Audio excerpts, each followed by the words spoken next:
Greetings. After my stepfather taught me how to play tonk, pity pack, and blackjack 21, after my stepfather taught me how to roll dice, he told me, I know you know all games have rules.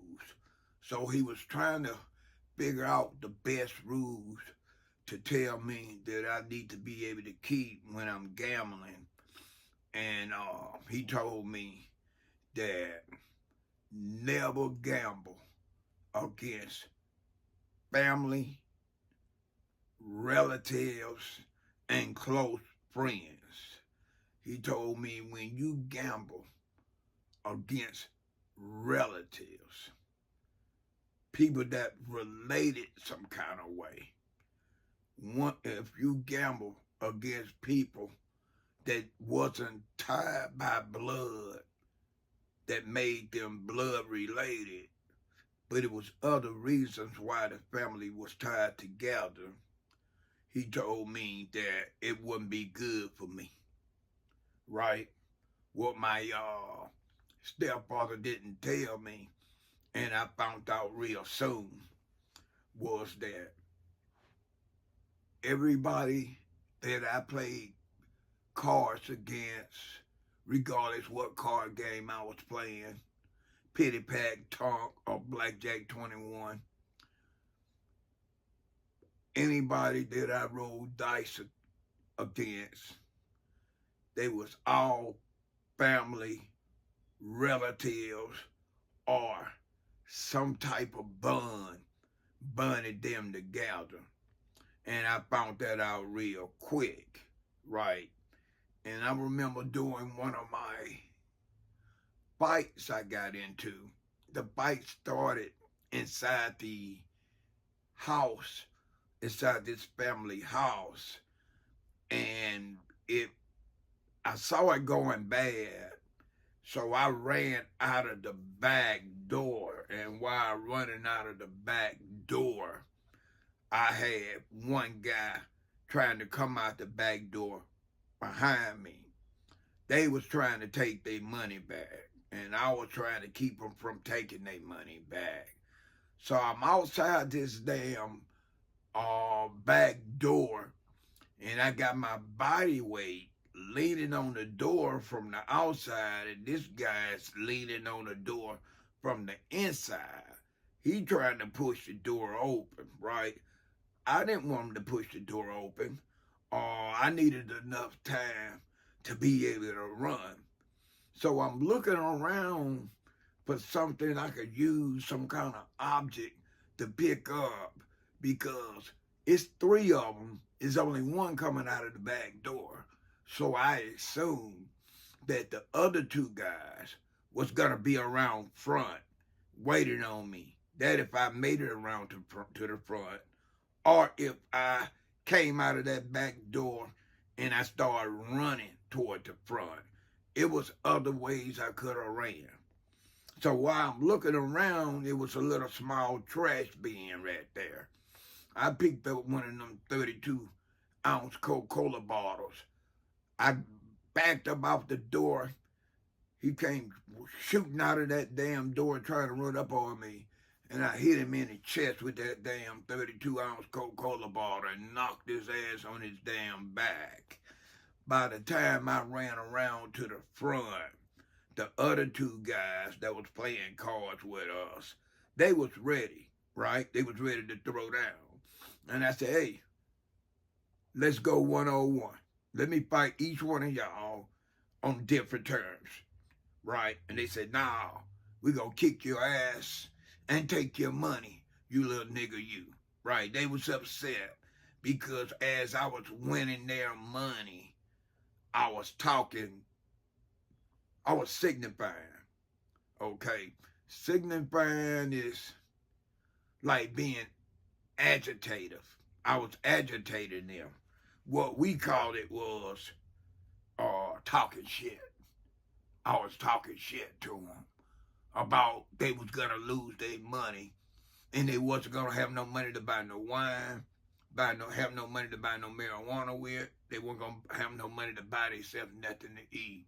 because I was going to win their money. So they all around front now, and I'm standing out there in the yard. I got two standing, kind of like away from each other. I don't have nothing to fight with no more. Once I hit the guy with the 32-ounce Coca-Cola bottle, the cocoa bottle fell on the damn ground, and I just took off running. By this time, the third guy that I hit with the bottle, he came around. He was able to make it out the back door, around to the side. Now I got three guys got me boxed in, right? I'm still talking shit to him. I'm like, come on, one-on-one, let's go, let's go. And then I noticed that, they wasn't making any moves. And they had stopped running their mouth. And I noticed they kept looking behind their shoulders. And I'm like, why are these guys looking behind their shoulders now? My mom had told me recently, matter of fact, when my family first moved into the Orange Grove Housing Projects community, she told me whatever I got into outside our home, don't bring it to the house. I don't care what you got to do. Don't you bring that mess to my house. Don't you bring it to my door. So I wanted to run home, but I was already warned by my mother not to run home, right? I wanted to run down on the other end of Franklin Street because my uncle was living down there with his girlfriend, and they had a couple of young kids. But I don't think them fellas was going to let me make it down there. They was heated and they wanted their money back. But at the second time of them looking behind their shoulders, I decided to look straight across the yard, and I saw my stepfather. He was walking from out our yard, across the street, and when he crossed the street, he was on this other family front yard. That's when I know he had his rifle, like they do in the military, like when soldiers are marching. He had his rifle throwed across his shoulder like that, right? And that's why those guys didn't want to try anything, because they saw my stepfather with the rifle. My stepfather walked up to me and he said, "Your mother sent me to come get you. Let's go." So I'm like, wow, man, my mom told me not to never bring this mess home. I had no intentions of running home. And while I was walking with my stepfather, one of the guys said, "We'll see you next time." I said, "Yeah, you'll see me next time, but next time I made sure I'm going to have my goddamn toys at Dutch." I said, "Because y'all a bunch of damn sore losers." And they like, "We're not really sore losers. It's all that bullshit you be talking when you win our money." So my stepfather and I, we walking back across the street where my family lived. And my stepfather asked me what was that about. And that wasn't the first time. That was like the third or fourth time he had to come and rescue me. Not that I was getting beat up, but it was times out there, I was out there in that field. You know what I mean? I couldn't run and make it home. And if I did, my mom told me not to bring that mess to her door. So I'm out there throwing them things, man. I'm throwing these lefts and these rights, and I'm getting connected with lefts and rights. But my adrenaline is so damn high, I don't feel these niggas goddamn blows, right? What's the main thing on my mind was to not let them take their money back. Because at that time, if they took their money back, every smart-ass word came out of my mouth when I was winning their money would have been in vain. Now, I could have just did what they told me to do and shut the F up and play the cards. I could have did what they told me to do when we were playing dice. Roll the dice and shut the F up, little nigga. You talking too much shit. But I just couldn't play like that. You know what I mean? I got excited watching people lose their money. I got excited looking at the faces on their outside impressions on their face, right? Looking like they lost their best friend. That turned me on. And see, I very seldom lost. I never got broke. Nobody never won all my money. So as my stepfather and I was walking back to the house, he asked me, "Boy, what that's about?" And I said, "I did what you told me not to do." I fought against family and friends. Okay.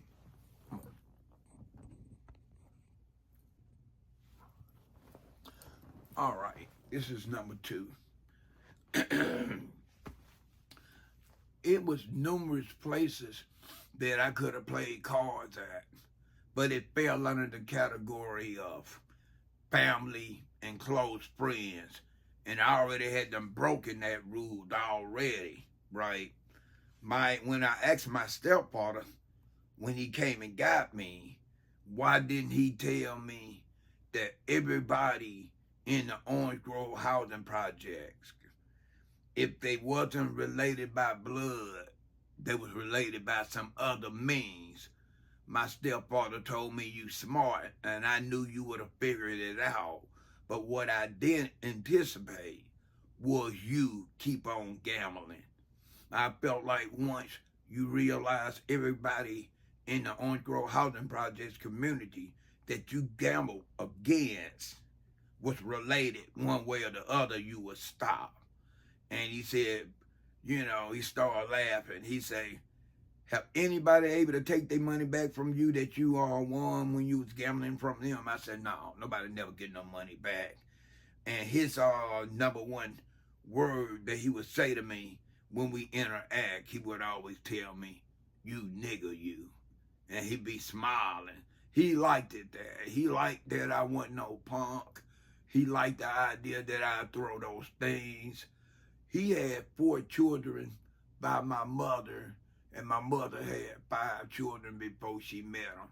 But my mother's children was younger, and his 2 sons by my mother was very young. And every man that with a woman that got kids, especially if she got some sons, he want to be able to relate to at least one of them sons, right? Or it's just, I guess it's a man thing. And he just liked the idea that I had heart. And he done seen me out there fight on the basketball court. He done seen me fight out in people's yards. And he knew I wasn't damn running unless I had to run. Right? So I played cards. I gambled against several different families, but the families that I gambled against, they lived on Franklin, they lived on Earl, they lived on Bloodgood, and they lived on Knox Court, right? We would all meet up at one person's house, and we would either gamble out on their back porch or on their front porch. It was other areas I could have gambled in the projects, but no, man. Hell no. I wasn't trying to damn go nowhere else. I definitely wasn't trying to go across the ditch on the other side of the project. I wasn't even trying to go down on the end with Miss Minnie Mo, the lady that sold food, like fish sandwiches, hamburger sandwiches, hot dogs, right? And French fries. I didn't mind going down there to get food from Miss Minnie Mo. It was a man down on that end saying pastries. He sold pastries, and I loved the pastries, especially when I got older and I started smoking marijuana. I loved the pastries.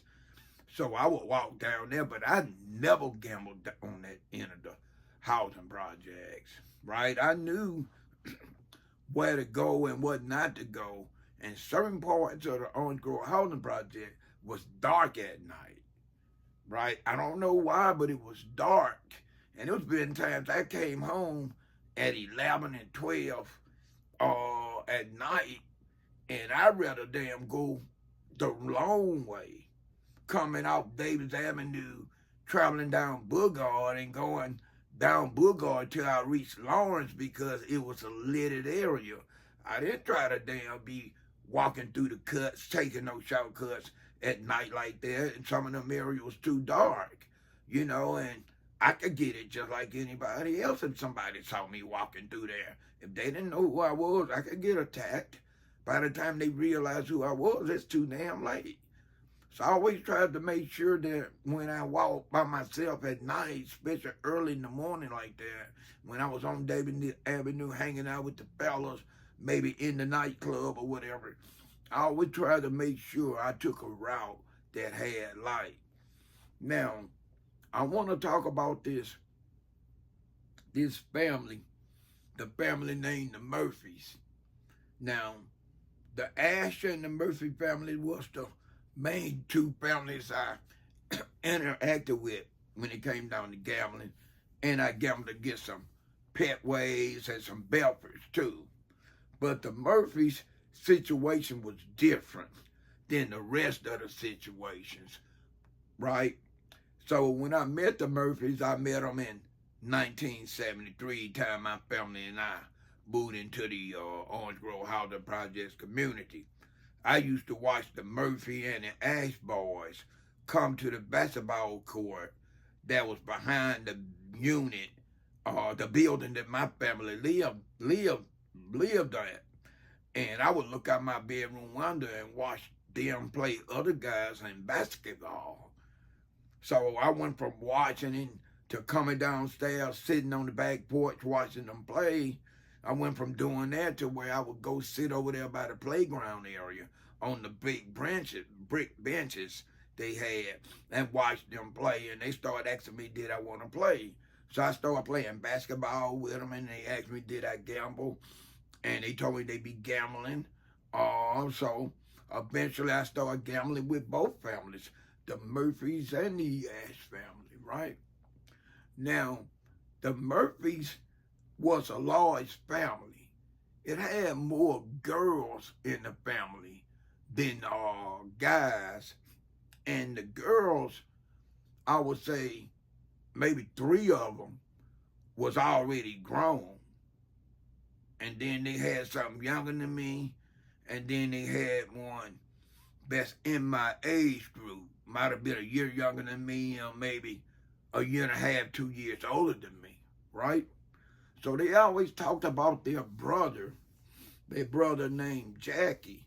Now at the time they told me Jackie was in Mount Mays, which was their reborn school for boys. And they said he was coming home soon. And I think I must have heard about Jackie coming home maybe even 2 years. It was a while that I kept hearing them talk about Jackie, but I'd never seen him because he ain't had got out yet.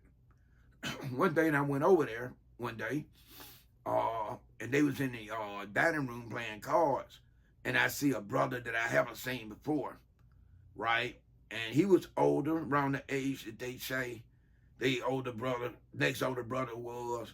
And Jackie was yoked up, man. He had a very nice physique. To say what his physique was like, he was like maybe built up like a Carl Weathers, the guy that was in the first 2 Rocky movies, the black guy, Carl Weathers. And he had height on him. Jackie had to be about 6'2". And me and Jackie hit it all right off the bat, right? And before it was over with, Jackie and I started hitting legs.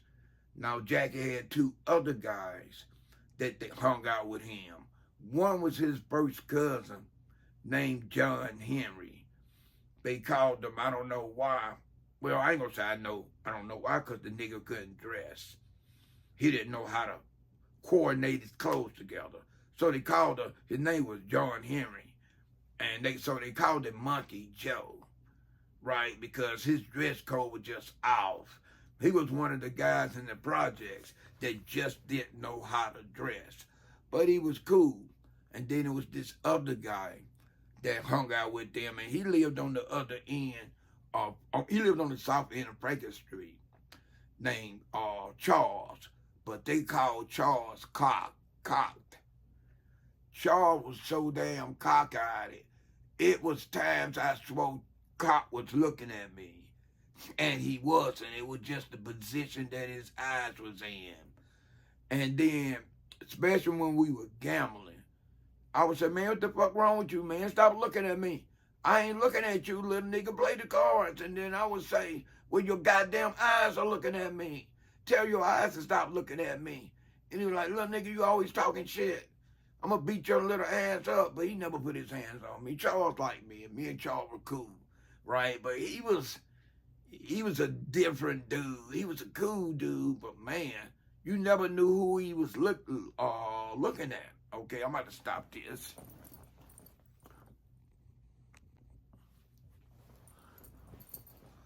Okay, I hit several licks with Jackie, Charles, Cockeyed Charles, and John Henry Monkey Joe. I'm gonna talk about one of the licks that I hit with them, and it was all about getting meats and supplies for a cookout that Jackie wanted to have. Now, I've hung around with several different cliques, and I haven't hung out with no clique that used to have cookouts outside, right? Jackie's cookout was on another level. He had speakers that was maybe 3 or 4 feet tall, and he had a lot of stereo equipment, and he had this big ass 55-gallon drum, right? And it had that big screen in it, right? And he charcoal barbecue. He used charcoal the old-fashioned way. It wasn't no light match, what they call match light then. It was just straight charcoal. I don't even know if it was Kingsbury charcoals or not, but I knew it was charcoals. This is 1976. This is the last barbecue I attended before I got arrested, right? And Jackie, Monkey Joe, and Charles Carr was the 3 guys that was asking me questions when I got off the school bus walking toward my family house. They was telling me that the unmarked cars had been coming by my family house, and they had asked me what I done. And like Jackie told me before, you have no reason to lie to us, little nigga, because we all done things together. We done got down. We done dirt. So, you know what I mean? It's no, you have to act like you don't want to tell us. If you don't want to tell us, you don't want to tell us. But don't lie to me and say you didn't did nothing, because them damn unmarked cars don't come for nothing. And they said since we been here, we done seen the unmarked cars come 4 or 5 times. They don't come that many times if they don't have a reason to come, right? So Jackie tells me one week, he says, we gonna have a cookout. This was in late August. He said, this is gonna be like the last barbecue cookout for the summer. And he said that I'm gonna get my stereo equipment out of the pawn shop because I had pawned it. For its meats, we not gonna use our money to buy meats with. We gonna break in the grocery store down there on Broad and Spring Hill Avenue. It was a Seymour. I think it was a grill Seymour. He said, we're gonna go in there. And I asked him, how we gonna get in there? He said, it's a way you could go behind the building, climb up on the ladder to the roof, and then when you pull this hatch up, some steps come down, and it allows you to get into the store. He said, it's no alarm when you walking out of the store. It's only alarm when you're trying to break in the front of the store. And I asked him how he know. He said, we done hit this lick successfully several times. So we're going to get in that store. We're going to get some ribs. We're going to get some hamburger. We're going to get some hot dog. We're going to get some pork chops. We're going to get some sausages. We're going to get everything we need to damn grill. That damn store lit is going to pay for the barbecue. And he told me when to meet them. I met them. And just like he said, they went around to the back. When John Henry and I stayed outside the store, Charles and Jackie went around to the back. When they came out the front door and they was pushing shopping carts. The shopping cart was full of meat. Now it's got to be about 12:30, 1 o'clock in the morning. And I'm like, man, we damn sure look suspicious. Niggas walking down Broad Street, rolling baskets that early in the morning. I just knew we was going to get busted. And Jackie was like, I got a sister that live on Locust. Once we get on Bishop State Junior College campus, she live right across from where the campus is. She's going to keep the meat for us. And I'm going to come back later and get the meat. And that's what happened. We was able to push the basket over there. We didn't even get stopped by no police. We didn't even see a police, right? We had a green light all the way. Pushed that basket, them 2 baskets over to his sister's house. We pushed them around the back where she had a closed-in fence.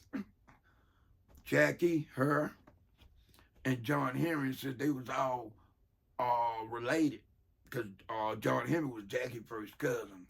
And John Henry had 2 younger brothers, and he had 2 sisters that I knew of, right? And I thought his sister was cool, man. I really liked it, Nell and Lorraine, right? So, they unload the meat, and we walked back to the project. I don't know how he got the meat from the Campground community, which was where his sister lived, down the street from the damn Grill Seymour to the housing projects to his family home, but they did. He told me one time he wanted me to come by. I came by there. He had his music set up, and he had 2 big-ass igloos. And in the igloos was T.J. Swan, Boone Farm, Plum Holland, Red Rooster 21, McDowell 2020, basically every damn wine that the fellas drunk back in the days was in that damn cooler. He had beers in the cooler and he had soft drinks. He told me, I'm going to let you spin records. After you get to spinning records a little bit, I want you to come over here where I'm at, and I'm going to show you how to get on the grill, little nigga. Now, I had given those 3 guys, because they hung out together all the time. You barely said them saw one without the other. I had given them nicknames, right? Their nicknames was the 3 Musketeers. I did not call them the 3 Musketeers because they wore tight-ass pants and shirts and they was gay. These guys was hard and they throwed down. You know, they would fight, right? They can go wherever they want to go. They had street credibility. Nobody messed with them, right? They could hang up in any community, right, and not get harassed. I called them the 3 Musketeers because they was all together, always together much as possible. So it was like that all for one and one for all thing that came to my mind, and I'm like, man, I'm going to call these cats the 3 Musketeers. And that's what I called them. I was DJ for a minute. Then he had me get off the turntable. Now, Forrest Music, I'm telling you, man, this was my 4th time attending one of Jackie's cookout. I didn't know at the time that was going to be my last time attending Jackie and the 3 Musketeers cookout, but it ended up being my last time. The food was always good, right? And he already had mentioned to me that he wanted me to get a lid of marijuana. But those that don't know what a lid of marijuana is, a lid of marijuana was 3 fingers that felt the a sandwich bag up. A sandwich bag straight across equaling to 3 fingers. That's how you know you got a lid. If you didn't get 3 fingers worth of weed and you paid $15 for it, you got shorted. I'm going to stop this.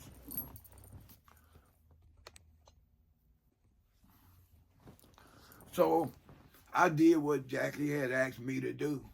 A matter of fact, before we even started grilling good, I wasn't rolling marijuana back then. I couldn't roll it too good, right? You get to pulling on the joints and you get seeds of marijuana in your mouth. I just didn't know how to roll them tight. So I bought the lid and we sat in Jackie's bedroom and we smoked the joint and we rolled up every joint. I got 30 joints for $15, and they wasn't no pen joints. They was nice size joints. For $30, I got, for $30, wait a minute. Now for $15, excuse me, for $15, I got 30 joints. That equal about 2 joints per dollar, right? And so we had all the marijuana rolled. And when he asked me to get off the turntable, he told me, he said, man, you got a damn job in DJing, little nigga. You should damn want to pursue that. Man, your music kept the party, kept the damn barbecue going, man. You know music pretty well for a young dude. You knew exactly what to play. I really liked it when you played that family reunion from the OJs. And I told Jackie, I just didn't play the family reunion song of the OJs. I played the whole OJs album because that album of the OJs family reunion was hot, right? I played the damn Ohio Players album. The Isley Brothers had 3 different albums from 73 to 76. I got an opportunity to play all 3 of the Isley Brothers albums. Man, I played War. I played so much music within the time that he let me spin records. And I spent 45s too. Man, the smell of weed was in the air, and man, it felt beautiful, right? I done hung out with a lot of people, but I never hung out with nobody that really knew how to have a barbecue, right? And what was good about the barbecue was that Jackie always did the meats. So he was showing me how to do the meats. And he went from showing me how to grill. He went from showing me how to spin the records to how to grill damn meat. Me and Jackie was damn cool. Periodically, we would wrestle. And he would always tell me, man, you got a lot of heart for a little nigga. You're not scared. Man, he would always tell his brother that was 2 years older than me, man, I hope you don't never, you know, Jackie and Jackie family and the Ash family, they never called me by my street nickname. They met me before I earned the street nickname. When they met me, everybody was calling me Junior, and then the girls at school was calling me Eddie. So that's what they called me. When I received my street nickname, Boondog, the Ash and the Murphy family knew when somebody said Moondog, they was talking about me, but they never called me that. To them, I was damn Junior. He would tell his brother, his youngest brother, that say, hey, if you and Junior ever get into it, man, I'm gonna put my money on Junior. Junior will punk your ass, you know. You can't whoop Junior. I know you can't whoop Junior. And maybe that's what caused some issues with Jackie taking a liking to me like that. Basically, after he met me, I put in work with those guys. I hit licks with those guys. Maybe that's some of the reason why he always sized me up against his youngest brother.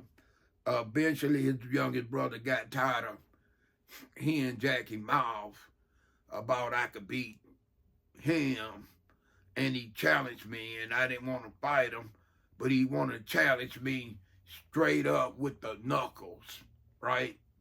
It's nobody in them housing projects that I ever throw these knuckles with ever beat me with their knuckles. I didn't get beat with nobody's knuckles, right? It wasn't a lot of elbows being used back then, and wasn't a lot of people using knees and stuff like that. It was uppercuts, but not as much as it was just straight throwing knees. And we would throw these until the opponent gave up. Once he started swinging, you knew you had him. You walk up to him and you push him in the chest. And you say, I don't know what it was about because I never wanted to fight you. We boys. But for whatever reason, you wanted this ass whooping. So now you got it. And I push again and say, come on. Come on. Come on. Let's go. Let's go some more. They never wanted to fight no more. They fought hard. And when they was getting them lumps, they was ready to stop. When they was giving me them lumps, a couple of times I thought I was going to get knocked down or knocked out. But I kept on throwing them. I never used my knees. I used a few uppercuts. But I like throwing the fist like a damn professional boxer. So most of the people that challenge me, either in fighting or wrestling, they wanted to wrestle me. I wrestled all three of the three musketeers at different times. They never wanted to throw no fist. They was much older than I was. They was heavier than I was. They was taller than what I was.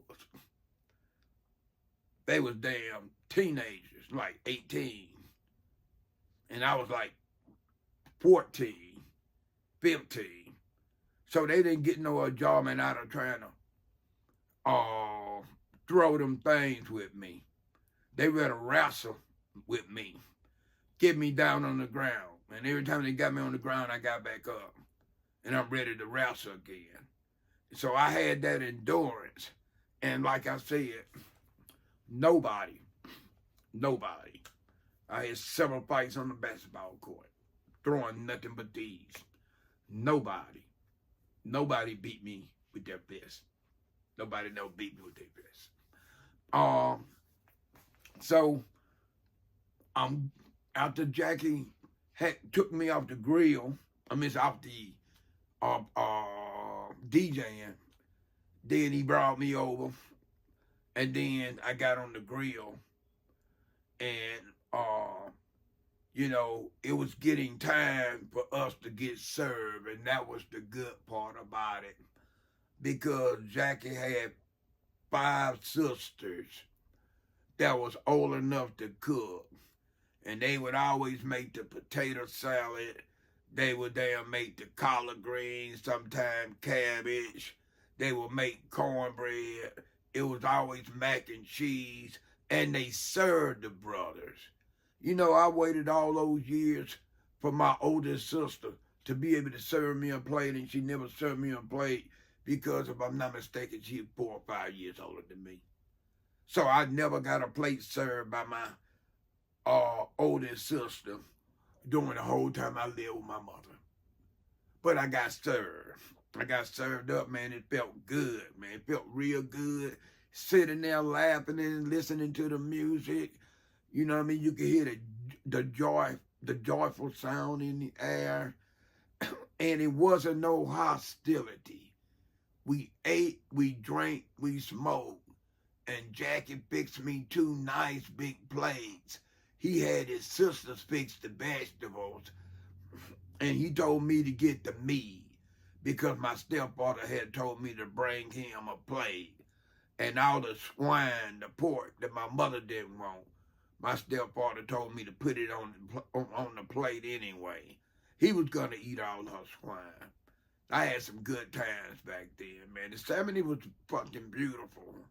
It really was.